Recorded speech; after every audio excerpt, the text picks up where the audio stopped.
Hello, everybody. Welcome to the webinar today on how to get more survey results. My name's James from the Typeform community team, and we have Ali and Tzeying from Bellini Slushie coming up in just a second. Sorry, my voice is going, so please excuse the voice. I should be able to get through it, but I won't be doing a Christmas carol at the end after all. So just a bit of housekeeping before we get going.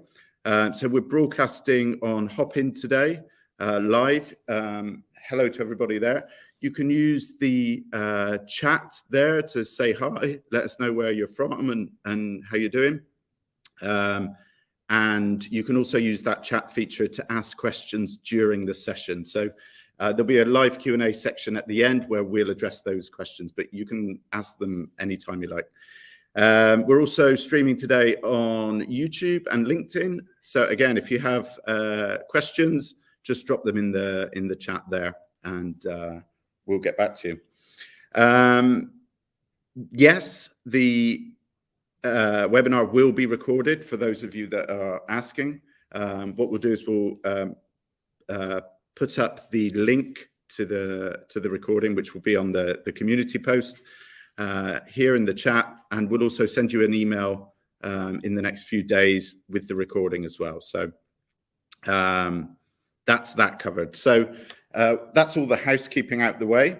Let's move on to the main event. I think we've kind of got quite a few people in now. So without further ado, we'll get on with it. So just to kind of recap, for those that you may or may not know, Ali and Tzeying from Bellini Slushie joined us, it was maybe 3 or 4 months ago, and did an awesome webinar on how to write effective surveys. So they came on and discussed sort of best practices for creating surveys. So by popular demand, they are back, and I'm going to welcome them to the stage now. Ali and Tzeying. Hi. Hello. Hey, how are you doing? Good, how are you? Very well, thank you. Yeah, thank you for having us back. Thank you for coming back. A lot of people wanted you back, so we're glad that you obliged. So before we get started, maybe you can give a bit of an introduction as to who you are for the folks that maybe didn't know. Yeah, definitely. And then we'll crack on. Awesome. So really quickly, my name is Ali. I love sour beers. I have been doing concept validation and development for the last like 6+ years in the United States and in Singapore. And now I'm back in the United States in Philadelphia. I saw somebody was from Philly in the chat, so woo! Hi everyone, I'm Tzeying, and I really hate sour beer. I still hate it. And I've been doing UX strategy, design, and research for the last decade now. And I am in Singapore. Yeah, not now. And you might be wondering why we're talking about sour beers, and that's because we built Bellini Slushie, which is a survey design toolkit, and we named it after a sour beer at our favorite bar that we used to go to in Singapore. You know, she hates them, but it was such a cute name. We loved it. So we decided to name our survey design toolkit. And you want to give a quick intro about what Bellini Slushie is before we... Yeah, sure. So Bellini Slushie at this moment in time is a question bank. It has a bank of survey questions, as the name suggests. People can feel free to use the questions in there, copy them, use them in their surveys, or contribute to them. And then eventually we do have stuff in the roadmap that if you're interested, you can look up on our website, bellinislushie.com. That's all for now. Yeah. Cool. Thank you very much for the intro. And yeah, it's great to have you back. Obviously, we first connected because you guys were using Typeform to help kind of build your business, and that's kind of how we got connected. And it's great to see you back. And I understand you're both in Vancouver this time. Yeah, well, we were in Vancouver. We're in Victoria now, but we'll be going back to Vancouver soon. And yes. How is it there? Quite chilly? Freezing, yeah. But the weather it cleared up, and it's nice. I was about to say blue skies. There's clouds all around. So, but it's clear and the visibility is great. So it's nice. Perfect. Okay. Cool. Well, it's great to have you wherever you are. Yeah, thanks for coming. So I'll let you kind of get on with it. I'll disappear now and leave the stage up to you. And then I'll be back at the end once you've finished. And what we'll do is we'll take a look at those questions that are coming in. So remember, folks at home, pay attention. And if you have questions, just flash them up. But yeah, I'm sure you're going to be bedazzled by this presentation. So yeah, take it away. Cool. All right. Awesome. So as James said, we're going to be spending the next 45 minutes talking about how to get people to take your survey, recruiting, some best practices and tips. We will have a Q&A at the end, and we'll answer any questions that come in. So feel free to pop them in the chat, and we'll try to get to as many as we can in the end. So anyways. Yeah. So first thing first, like we're going to assume you build a survey and like you're just sitting there wondering, why is nobody taking my survey? What happens? I don't know. I mean, why don't you just post like on Twitter or on Facebook and get people to take your survey there? But I have like 50 followers and one of them is my dog. It's like, sure, they're going to do it, but like, I don't think that's very useful, is it? No, probably not, because they might not be in your target demographic either. That's not great. Yeah. So how can I get people to take my survey? I mean, the logical next step is to just overnight grow 50,000 followers, and then everybody will take your survey then, right? That's not helpful. That's not helpful at all. So how exactly can we do it? Obviously, one of the first steps is to pay somebody to find some people to take your survey for you. And you know, it's quite logical. Lots of people do it. You pay an agency and they'll recruit the participants for you. And there are many, many agencies out there, from really small ones to humongous ones. And literally they will be able to get you anybody, like down to the specificity of, say, I want people with pink hair to take my survey because, I don't know, you're making some sort of shampoo, right? All of that stuff. It's like you really can target down to a very specific demographic. And if the thing is, if that was a highly available option to you, like I suspect you won't be sitting here listening to us talk about this for the next 45 minutes. So for the next 45 minutes, we're going to talk a lot more about, like, you know, things that you can do if you don't have a humongous budget. Yeah. To recruit people with pink hair. Yeah. You know, the first thing we'll say before we get into it is, as much as we would like to say that people love taking surveys, most people do not enjoy taking surveys. I'm sure you probably gotten surveys this morning, yesterday, a couple of days ago to be like, hey, give us feedback on blah, blah, blah, blah, blah. And like, it is a very tedious thing. So most people don't enjoy taking them. And one thing that we'd like to say is if you have the means to and it's possible, you should always try and pay your participants one way or another. This will help incentivize people to take it. It will reward people to say, hey, like, thank you for taking the time out of your day to really, you know, give me your thoughts, give me your feedback. It could be something as small as a $5 to $10 gift card. Maybe if you're building a product, you give them a free trial. Maybe you give them early access. Maybe you give the results back. Anything to really pay back somebody to say, hey, thank you for taking this. And you know, if somebody feels like they're getting something out of it, they'll be a little bit more inclined to give you honest answers and to spend the time and really take your survey.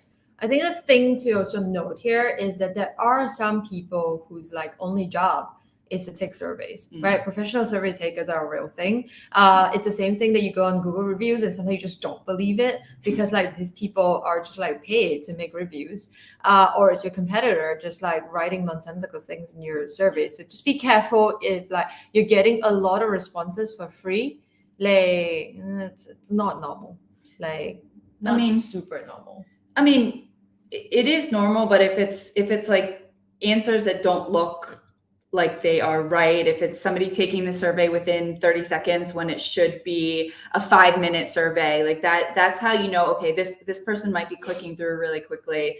Something that you also have to be wary of, and I'm guilty of this, is I don't know, like I like taking surveys, but to give feedback on the surveys. So like I will sometimes take surveys and just be like, hey, by the way, like maybe you should have answered blah, blah, blah, blah, blah. I mean, I'm one of the probably not normal people out there, but there are people where, you know, you have to be wary of how they're taking your survey and why they're taking your survey. All right. So let's talk about recruiting. Just for like table stakes, it's recruiting is the term you use to say that we're bringing in participants for a survey. All right. So where do I find me some survey takers? Like the main problem with recruiting is that like you can't just go up to every random stranger and ask them to take your survey, which means that you can't just go to your friends and family and ask them to take your survey. That's probably the most inaccurate way of like doing it, unless your friends and family are your target market. Yeah. That's a whole other thing altogether. And then if that's the case, you don't really need a survey, right? Good example is that like you can't ask a person who can't drive at all to take a survey about like driving. It's not going to be useful. All the information that they give you is, I don't know. So yeah. So how do you find out who should be taking your survey? You know, who should you be recruiting? So the first step is to think through these two questions. You know, what does the ideal person that needs to take my survey look like? Who is my respondent? Who is my target audience? And why do you want this person to take your survey?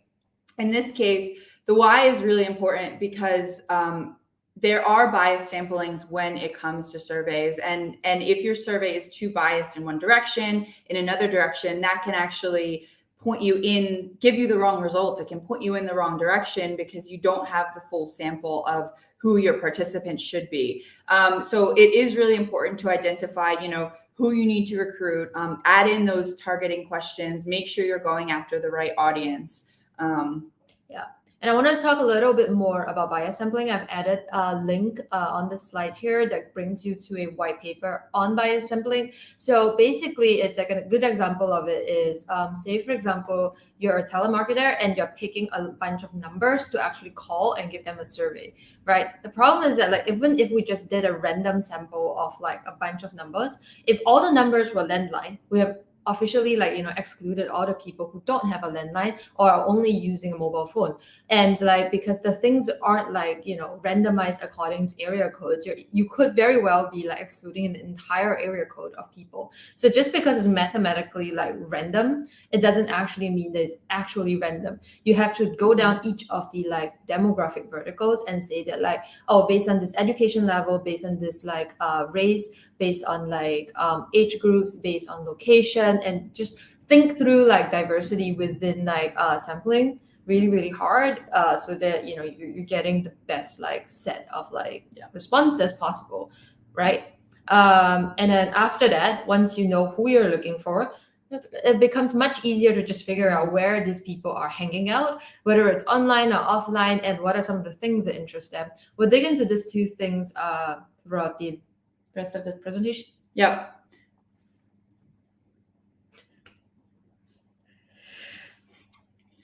You know, something that I'm sure we're reading some of the chats right now, and obviously it's not easy to recruit. I'm sure many people have experienced that. Recruiting is a full-time job in itself sometimes. If you think about, you know, marketing, you see so many articles about people that like build a product and then never market it. So they're like, why isn't anybody going to my website? Well, because the traffic isn't being driven there. So, you know, we talk about how hard it is to recruit, not because like we're warning anybody, because it is like we've experienced it ourselves. We know how hard it is. Yeah. So you basically, you know, if anything, you're posting in multiple places, you're like going to different channels, you're doing a lot of different things and monitoring them all at the same time. And like Ali said, it really is like a marketing campaign in and of itself. And if you were to think about it that way, it actually makes things like much easier on yourself, like psychologically, right? So imagine yourself as a door-to-door salesman. It's like you go to 20 doors, 19 of them are going to close. The last one's going to buy. But that one person that fills out the thing, it's great. You're going to learn so much from that one person. Sometimes you don't, and it doesn't really matter. Like, just keep going. Persistence. Yeah. Like we talk about like persistence and diversification. Like you need to continue going after recruiting. You need to diversify where you're recruiting from people, because unless you find that gold mine of that one location that you can post in where you get a lot of different responses, odds are you're going to have to try many different ways, many different channels.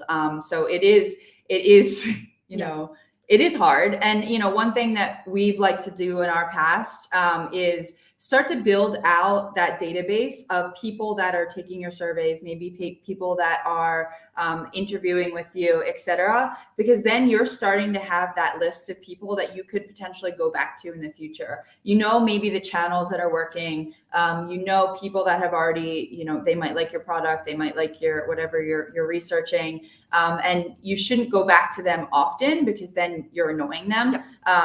But you'll know, okay, like, this person answered my survey a couple months ago. They're already a warm lead that potentially they'll answer another survey in the future. Yeah. So here's the other thing, and this is just like one of those things to take note of. If you've done all of those stuff and you've tried really, really hard, so say for example, you've been recruiting for like 6 months and you're really getting nowhere, right? It could really, really sometimes be a sign of just poor like product market fit, right? Whereby maybe your niche is just too small. Maybe, you know, the niche that you're targeting is like really, really hard to find. If it's really hard to find, then like, you know, marketing your product in future is going to be very difficult. However, there are like situations where it's like, if you're a nuclear fission like scientist trying to find like people to take your survey, it's like, it is a niche group. You're not going to be able to find it on the internet. You're not going to be able to find it on like pedestrians. It's like, yeah, just one of those things. It really depends, but like this is one of the things to think about if you really are having a lot of difficulties. Yeah, and like having difficulty, like we said, it shouldn't just be like, oh, I posted once and I can't get anything. When we say like having difficulty to recruit, this is, you know, trying different channels, trying different messages, different strategies, and if it's not working, maybe that's the sign of poor market fit.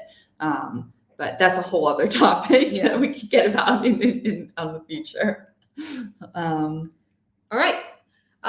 So along the way, we're going to be dropping a few tips on like exactly what to do when it comes down to recruiting. But like first, we wanted to just talk a little bit more about like how you actually become part of a community. So a lot of like recruiting is actually infiltrating like communities out there. And like one of the first things that like you need to always do when trying to become part of the community is to follow the rules, right? Each of these communities, a lot of times like they're closed communities that like, you know, are private, and like they have a set of rules, just follow them. If they say that like we do not want any surveys in here, please don't post the surveys. It's just not nice. It's like when you're in somebody else's home, you just really have to follow their rules, right? Yeah. And that's when you can get creative, where if a community says no survey posting, well, start having a conversation with people. You can talk back and forth. You can decide, you know, maybe I'll post a question first and then have a conversation back and forth. And maybe that eventually leads to, hey, would you be willing to take my survey in the future? Maybe you take the actual responses and you convert them into your survey afterwards. There are ways to get around it. If the like the forum or wherever you're posting it says like, don't solicit, don't post any surveys. Yeah. I think especially in places like Reddit, it's you know, you get downvoted to hell, never mind. I've seen them like just kick people out, ban people, block people. It's like, don't get to that point in time. It's like, because you don't know. It's like some communities are really, really good, and like sometimes they're just very wary of outsiders. It's like, just go in slow and go in like, you know, don't come on too strong. As with everything in life. Right. And then last of all, just don't be an asshole. I think we're going to keep saying that, but like, it's really, really important. Be respectful. You're the intruder. Like, just be courteous. And this one is really important because there are some places where you might want to continue going back to in the future. If you find out that this channel works, if this community works, like wherever it is you're posting, it could become that gold mine for you. So if you ruin it just by like not following the rules, by just like spamming things or whatever, they're not going to want to invite you back in. So just be kind, be courteous, and you're in somebody else's space, and you know, you can continue to cultivate that relationship for the future, to, as we said, use them more. Mm-hmm. All right, so now we're gonna get into some practical tips on like exactly what to do. Yeah. Okay, so in most cases, you will be able to find your participants online. The internet, it's a wide and reaching place. It's most of the people can be found online. We'll talk about the people you can't find online, like in the later half of this presentation. Yeah, but for the most part, the internet is a great place, and you can find people wherever you want. Right. So first place to look would be forums. Yeah. Right. Forums are great because like the people who hang out on forums like are usually very excited about the things that they're talking about. It's you know, you go to any like cycling forums and like you'll just see people comparing things down to like different models of the same gear set. It's like they know everything about everything in those like places. So they're very passionate about the topics that they're talking about. It's like you know, so it's a great place to look for people who are knowledgeable about things. Yeah. Right. But one thing to caution there is that like, because they're so passionate about it, if you come on and like, you seem like somebody who don't know what you're talking about, it's that you're going to be under fire. That's one. I think the second thing is also like, just be careful. That's not the average like consumer. The average consumer won't be able to tell the difference between like very minute changes between editions and things like that. So what are some types of forums? You know, the Typeform community, I'm sure many of you found this through the Typeform community. So that's a perfect example of a forum where you can go in and you can interact with people. But then there are all kinds of generic forums. There are all kinds of very specific forums that are out there. Think about Reddit. There's all of these different specific subreddits. There's different general subreddits that you can go into, and you can try and find your target market. There's all of these different Facebook groups, all of these different LinkedIn groups. There are niche forums out there. Like if you're looking to find amateur beekeepers, we were just looking this up online. Like there are so many different forums out there to find who exactly your target market is. And so how should you be acting in forums? How should you be recruiting people in here? As we mentioned, these are a lot of times very, very tight-knit communities, and they don't like people just popping in, people just posting things randomly. So this is one of the cases where you really have to integrate yourself within the community, communicate like they are, make sure you socialize, understand what makes them tick, and then your request for a forum won't seem as like random coming out there. In forums, it's really important to really show why you're providing value. Like if you've ever tried to post in Reddit, you might have experienced this where people, as we said, people will just downvote you. People will just kick you out. And if you can really say, hey, I'm here, I want to learn from you, I want to try and provide value, people will understand why you're there, and then they'll be a lot more responsive. They'll be a lot more willing to communicate with you. As we mentioned, you know, follow the rules of the forum, especially in this case.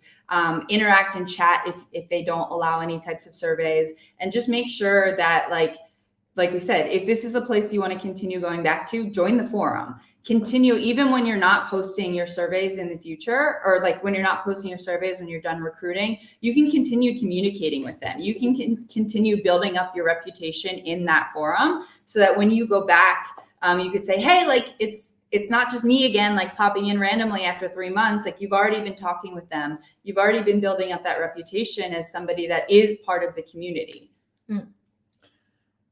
So the next one is social media, and for this, that's a short-term like point of view and a long-term point of view. And I saw just now that like one of the comments here from Maya Brown, I think, was like, how do you actually get people who is their current like customer base to actually take your survey? So this is part of the like long-term game, and like what we've actually done is that we engage our community on a Slack channel, Discord channel, and then you know, there's an email newsletter that we put out like once a month, or once a quarter. And then like once in a while, we do actually ask like people for feedback.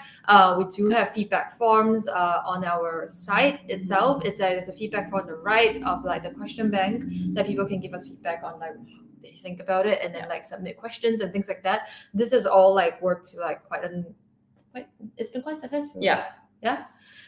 So let's just a quick segue into this.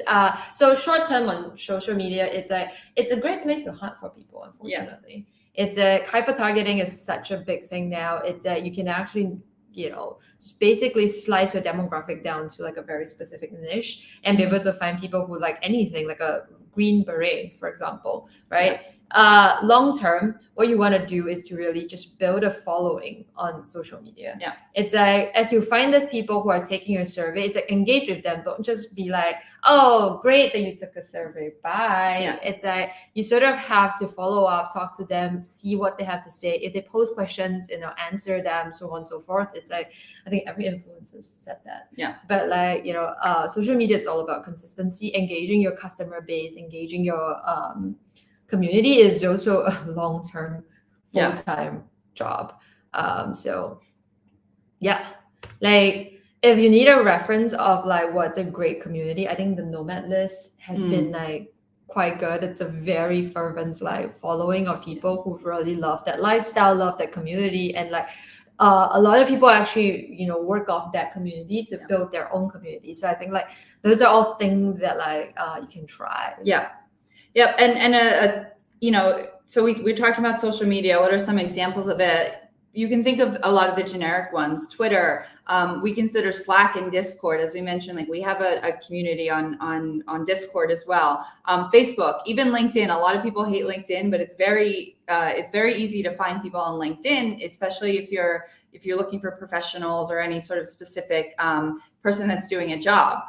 So how should you act on social media? Obviously, not all social media is the same. Facebook and Twitter are very different demographics. Even Discord and Slack, there are different types of people that like to go on these communities. So it's really all about finding where is your target market hanging out? What sort of like community or what sort of social media are they on? And really mirroring the interactions. Like if you've ever been on Twitter, you know that Twitter is like a whole world in itself. And don't be afraid to just interact with people, send people messages the way that they're actually doing it. Like we've all seen those like corporations interacting with people online and everybody's like, get away from me, because they're just like coming in trying to be cool. Just like be a regular human being and interact with somebody the way that they would want to be interacted with. Look at, the way that people are posting, look at the way that they're interacting with anybody and see if people are posting anything.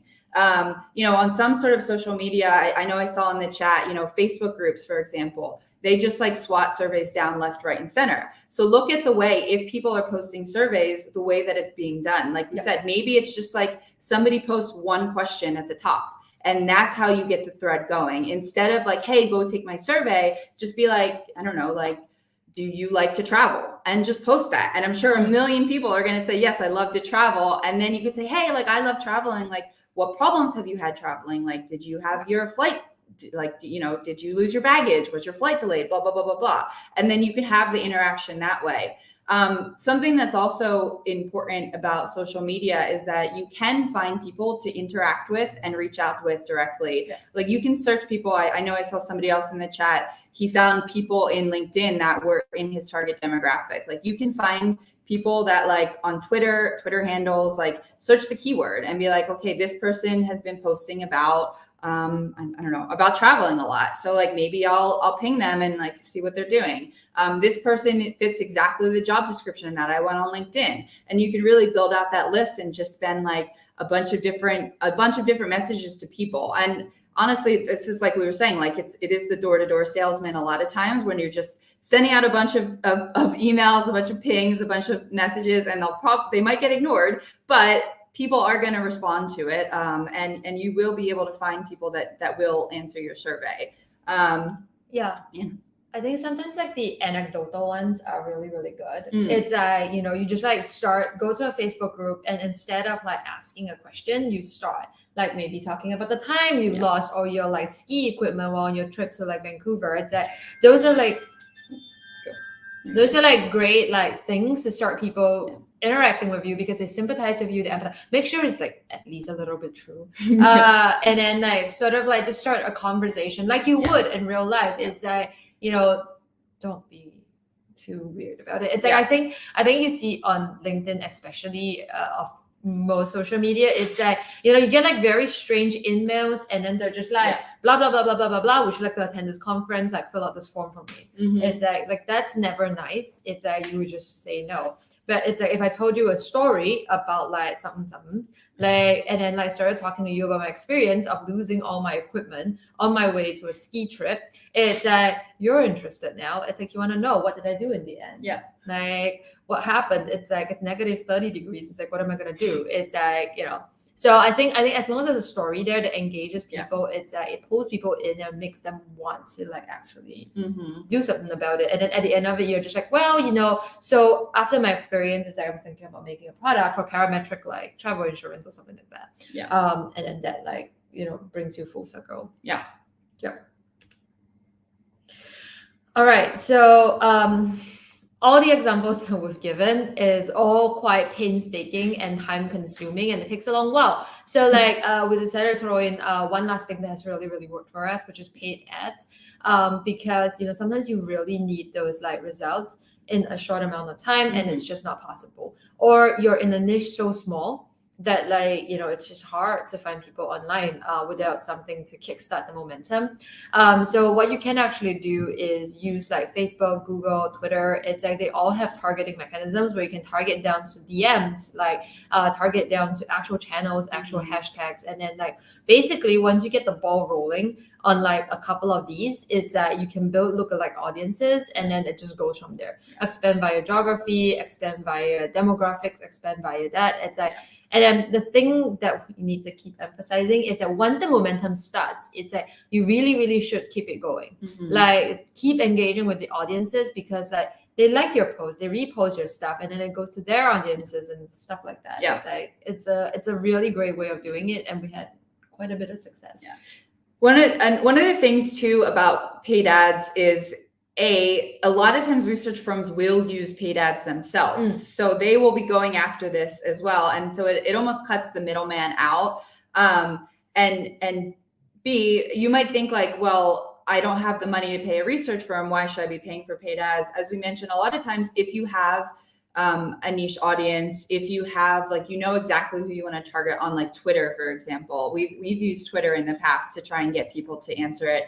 It is very cheap to do it. And it's not as expensive as recruiting via an agency. And it is something that you can run quickly and make sure, okay, I am hopefully getting responses to my survey.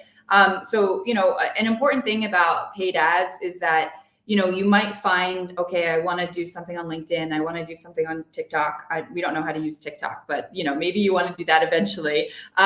You still need to make sure you have the right bait. Like you might have the right hunting tool, but you might have the right bait. And so this is where it's important to really invest times in like, what are the keywords that I should be using? What demographics should I be going after? What's the right social media? What's the right search that I should be using to use paid ads? And once you figure that out, you can say, okay, let me run this. Let me use maybe like certain targets. Maybe I'll use lookalike audiences and make sure that you are continuously monitoring it. Like we said, it is a marketing campaign almost, where you have to make adjustments, where you have to say, okay, this keyword is doing really well, or this keyword is too expensive. Maybe I'll adjust it. Maybe I'll take it out. And really just continuing to say, this is working, this isn't. All right, so we promised to talk a little bit about this. Audiences that can't be found online. So if you already thought that everything online was hard, the next few bit is gonna be even worse. So it comes at a time when your target audience sometimes just can't be found online. And there are times when your target audience either can't be or they shouldn't be found online. And we'll go through a couple examples of maybe why your target audience shouldn't be found online. But a lot of times in these situations, you might need to recruit for your survey in person. And a lot of times like these offline surveys become very, very scary. And it's very nerve-wracking because it turns into a qualitative conversation. You have to go out and actually talk to people. You have to go out to these places where your target audience might be and like engage with them. And we've done it in the past where we go out and it's just like, you can't just go up to somebody and be like, hey, take my survey. You have to have a natural, conversation with them. And then maybe it flows to say, hey, like, will you take my survey afterwards? Like, will you take my survey now? Or you just translate your conversation into a survey afterwards. So we'll go through a couple examples of where you could be recruiting offline, a couple of examples of how to do this and why this might be happening. So one of the places that you look for is, of course, places of interest. And this is most effective if your target audience is somehow, seniors that are above like 70. So say, for example, today, somehow you're building a fitness app for seniors. It's you could go to the park. And that's where you'll find all the most active seniors who are actively, working out. They're like walking around, they're like socializing and this and that. But like always remember that because physical places like inherently has biases like built into them. Like remember to also include people who are not in the parks. Yeah. People are hanging out in their own apartment and doing that, like just watching TV. It's like you need to balance those things, but like that occurs very often. Another example of like inherent biases in like places of interest is, say, for example, if you attempt to recruit seniors online, it's not a great idea. Yeah. It's like because my grandmother can't use like a phone. My grandmother's always posting online, but like she's always posting those clickbaity, like watch what happens next. Exactly. Yeah, so it's the people who are online, they're a very specific demographic. They're not the norm at like 70-something years old. And if your target audience is seniors that are active online, then that's okay. But if your target audience is not seniors that are active online and you need to get that wide variety of respondents, then like we said, maybe going online isn't the right place to go. And you should be looking for them in other places where they would be hanging out, like community centers. Maybe you go to retirement homes and talk to people. Maybe you go to parks.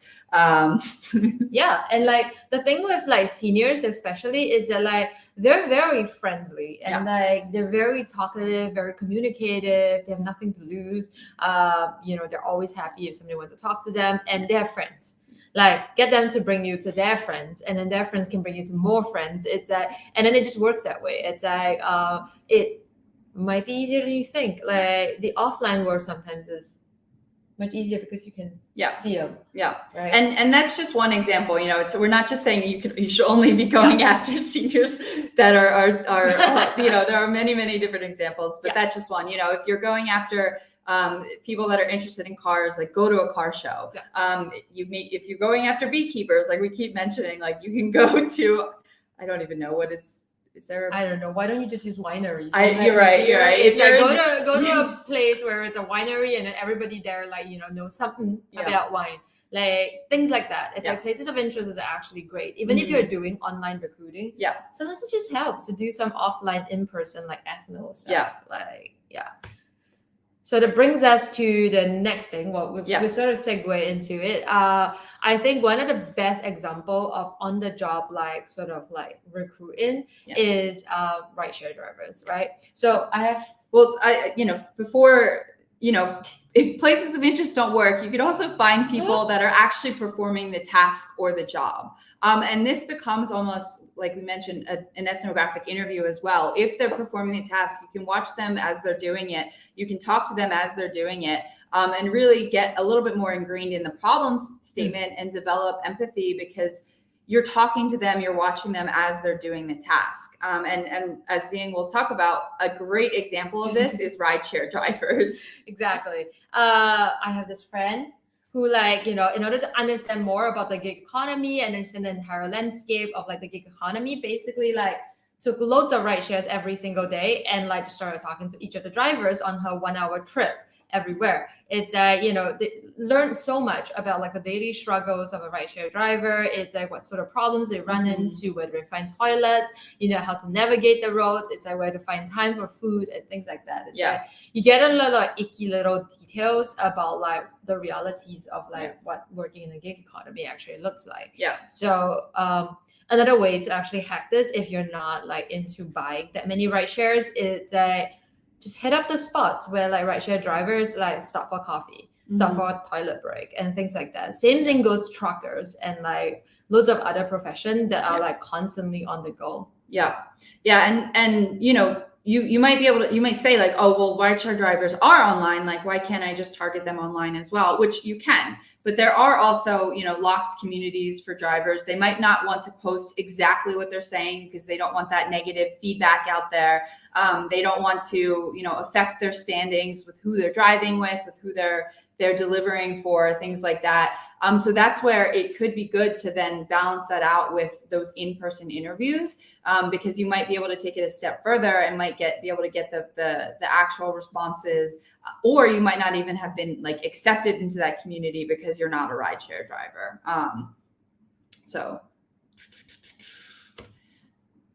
So last one, which is sort of the scariest one out of all of them, is just going out in the wild anywhere and talking to people. And this could be, finding your target audience in common spaces. Maybe you go on the street, maybe you're on the train and you just start chatting to people. Maybe you're in the grocery store and you just start talking to people. And it could turn out that you find people that are in your target audience. Obviously, like if you're going after a very niche market, this is going to be very hard.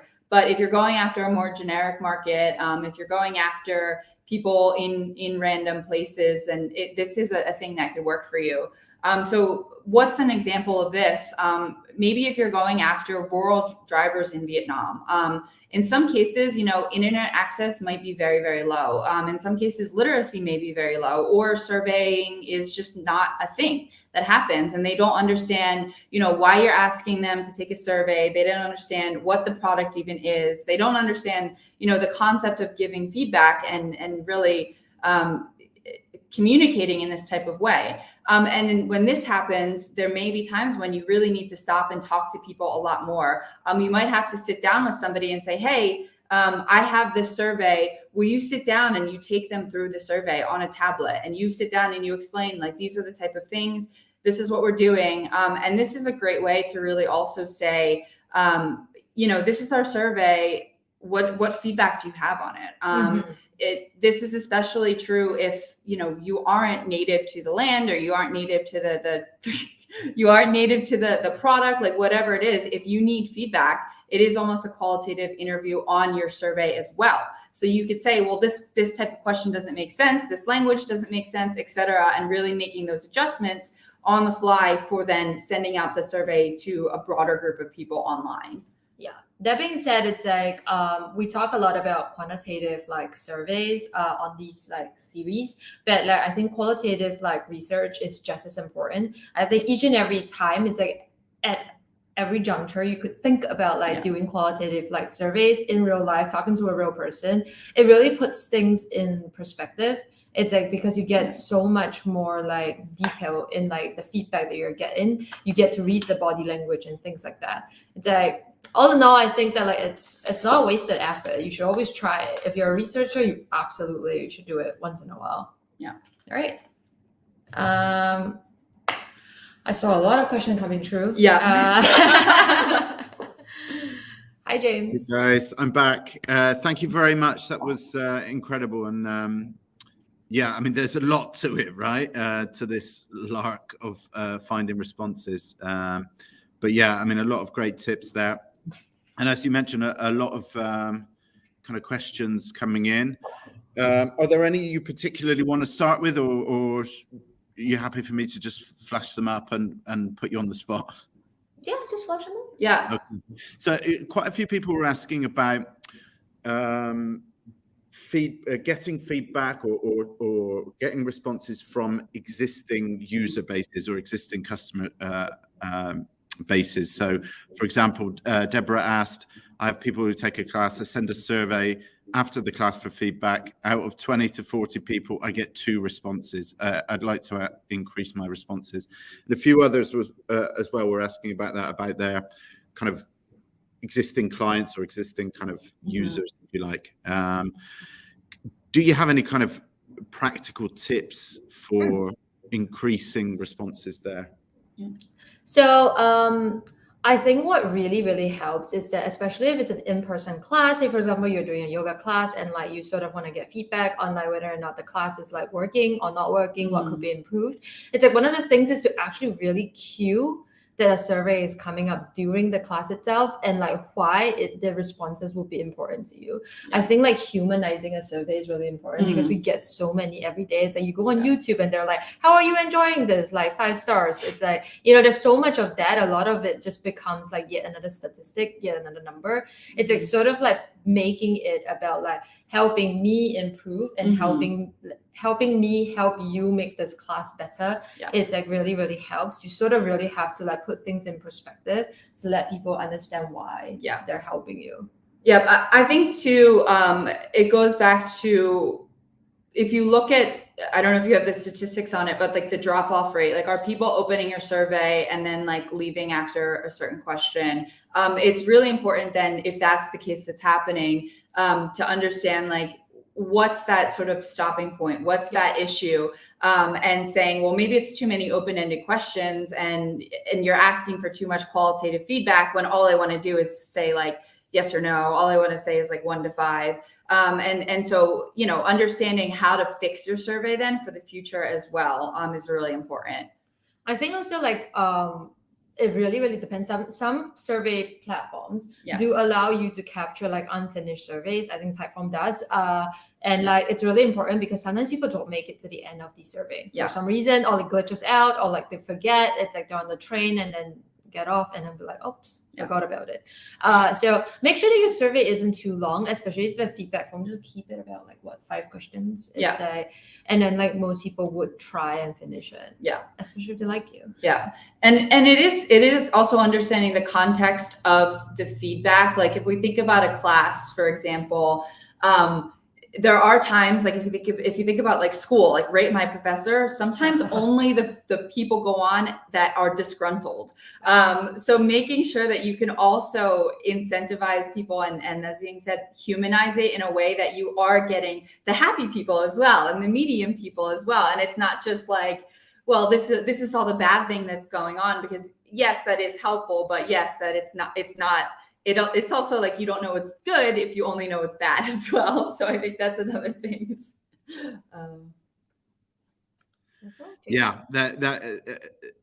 There's some good points there. Well, one thing that you picked up on was looking at drop-off rates, and we've seen with Typeform customers that definitely kind of impacts things like kind of going back.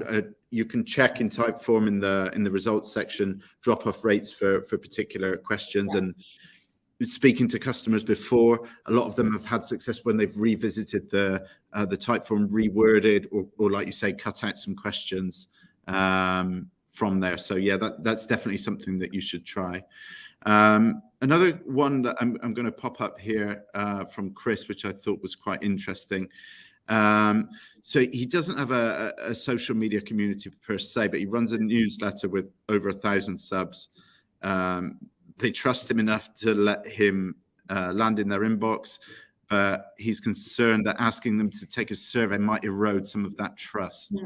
What can he do to maximize the conversion from subscribers without losing subscriptions? I guess this is a fairly common thing, right? If you have like a kind of a loyal fan base that maybe you don't have like personal interactions with, like are there any kind of tips that you have for kind of mitigating that? I have a general like product perspective on this. So I work for Shopify, and like part of the things that like we do say in there is that every single time you ask something from the merchants or the users, it's that you're taking something away from them. You're taking a little bit of the trust. You're spending a little bit of the trust that you build up over time. But like I think that is just the nature of business. It's that you are gonna build, and then like you just gotta make sure that like, you know, like we said earlier, it's like don't take away too much of it at any point in time. Make sure that you're always creating value, always creating impact. And like I think the rule of thumb that I can give is that like within 6 months, contact them once for a survey and then like leave it for 6 months and then continue generating value throughout that 6 months so that the trust gets built back up again. Yeah. And I think like it's as we say, recharging that like trust battery is really, really important. Yeah, it could be a way of maybe if you want to send like a specific survey, you only send it to a subset of your community. And that's a way where, you know, okay, I sent it to this group. And if you want to send another in the future, then you have the next like 300 people that you send it to. And so it's a way to make sure that you're not like contacting people too many times. You're not asking them for too much. And as we mentioned too, like in the first like question, making sure that like people know why this is important to you will make them want to also then take it. Like, hey, if you have your newsletter and you're writing about digital nomads or regular nomads, whatever. I don't know what regular nomads are. Making sure that it is a topic that's relevant to them. Like, don't send them something completely random. And then they're like, well, why are you asking me about, I don't know, thrift shopping in like this random place when like the newsletter is about being a nomad. Yeah. So making sure that you're keeping it topical as well. Yeah, and I think that like there are options here. It's like I don't know what your newsletter looks like, but like you can make it very in context. It's entirely possible to slice in like one question or two questions along like with a long like article talking about like something, or you can just have it as a link like somewhere in the article. If they make it to the end of the article, they're obviously engaged and interested, and then that's when you make the ask. And it's like just make it friendly, make it sound optional. It's I don't think it's taking away too much from like the trust. Obviously, if you're going to send out a 72 question like survey, it's like warn people beforehand. It's a super long like survey. Don't get like a bit. Yeah, that makes sense. Thanks for that one. Okay, here's another one from George.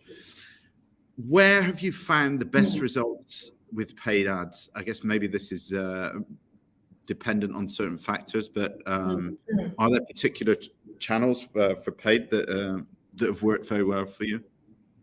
We found a lot of success for Bellini Slushie on Twitter, but that's also because our demographic loves Twitter.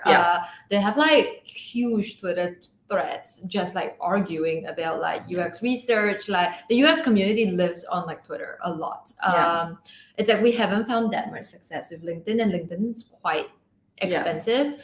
And because I feel like I don't know, a lot of people don't like being on LinkedIn and in our demographics, where they're almost on LinkedIn just to be on LinkedIn, where there are other demographics that are very, very engaged. Like you'll see people posting all the time. We've also done Facebook in the past. It's very good. Facebook is good for brand awareness, but it's not, I don't know, at least in our experience and who we're going after, it hasn't been that great for Facebook because we weren't trying for brand awareness. Like we wanted people to take a survey, and it's almost like a different type of ad that we'd be putting out. Facebook has always been a little bit difficult.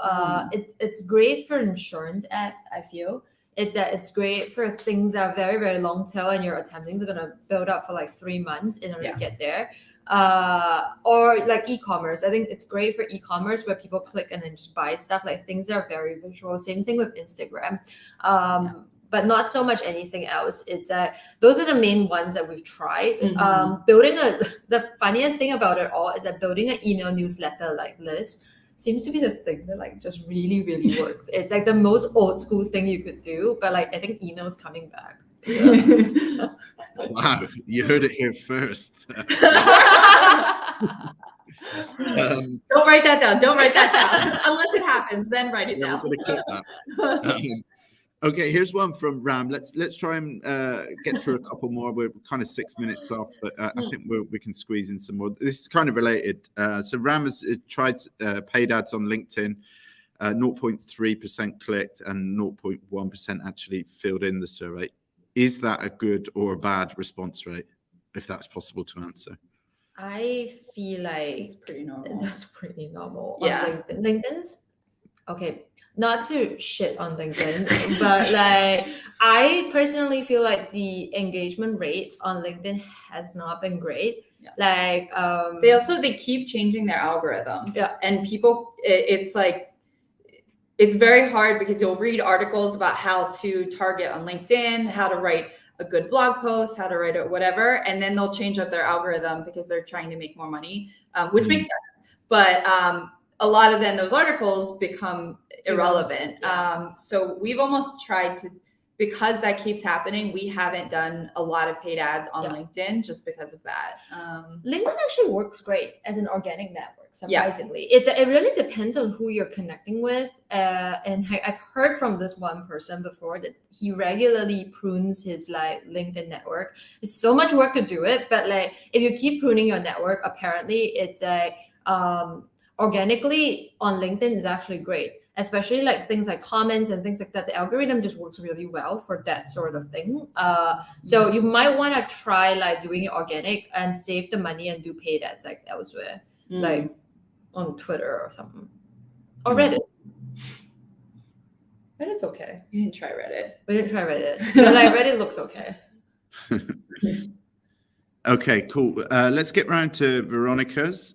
This is more on kind of open rates. So she's sending dozens of surveys via the built-in chat. They are opened by nearly 40% of the total number, of which only 30% complete. How can she encourage people to open them and complete the survey? What are you using? Use Typeform. Yeah. Is it? Yeah. Well, because if it is an open chat, then they have to click, then they have to start it. Like it's a lot of steps for people. And you know, we're on a Typeform thing, so we can plug Typeform, where Typeform has the pop-up where it's just the chat automatically comes up, and it could be like a 1 or 2 question, a couple of things that pop up. A lot of times with chatbots in general is people just find chatbots annoying. And so they might it might pop up and they might accidentally click on it. Or it might pop up and they just minimize it. And it doesn't have anything to do with your survey. It's just like the nature of a chatbot.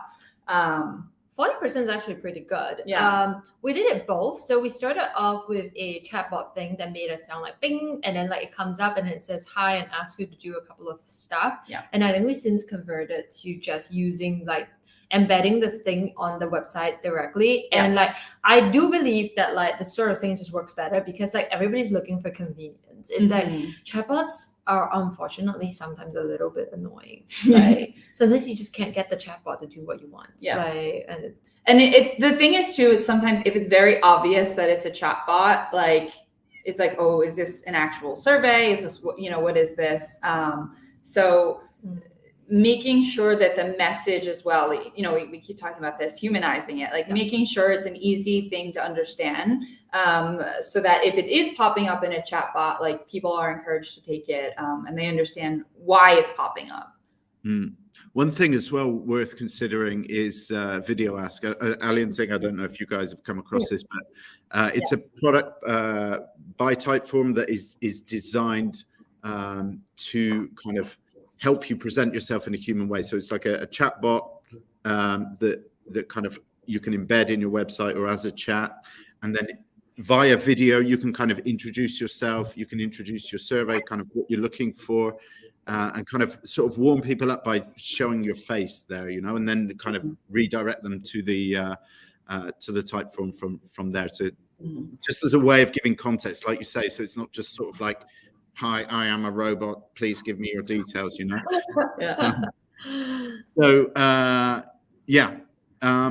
going to go for one more, if you don't mind, because I think this one might be quite interesting. Going back to existing customers, and Ram has another question around that. and incentivizing existing customers to take surveys.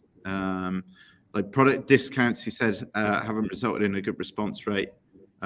Thinking of gift cards, but could get expensive. Any suggestions there? I'm quite surprised that like product discounts have not resulted in a good response rate. I feel like that's the main reason I take surveys. 40% discount of like something that I'm already paying. Well, it depends. I guess if the subscription rate is low enough, it might not matter. I think swag, like I don't know about like what sort of like things, but like Shopify does swag. That one has always worked. Like if the swag is cool enough, sometimes it just works, and you can print them once and then like do them for a while. It's like, and they're nice. You can use them for marketing purposes. It's like you can use them for a lot of these things. It's like I think that's one where it's like double purpose. It's it does the branding for you and like the other stuff, and it's not like a gift card. It's like Amazon gift card, and it has nothing to do with like your product or anything like that. So if you want to follow that thread through of like just doing a lot of like marketing based stuff, I think it really helps. Yeah. I don't know. Great. Well, thanks very much. We are out of time for questions, but I think you tackled them all really well, and I thank you on behalf of everybody who asked questions.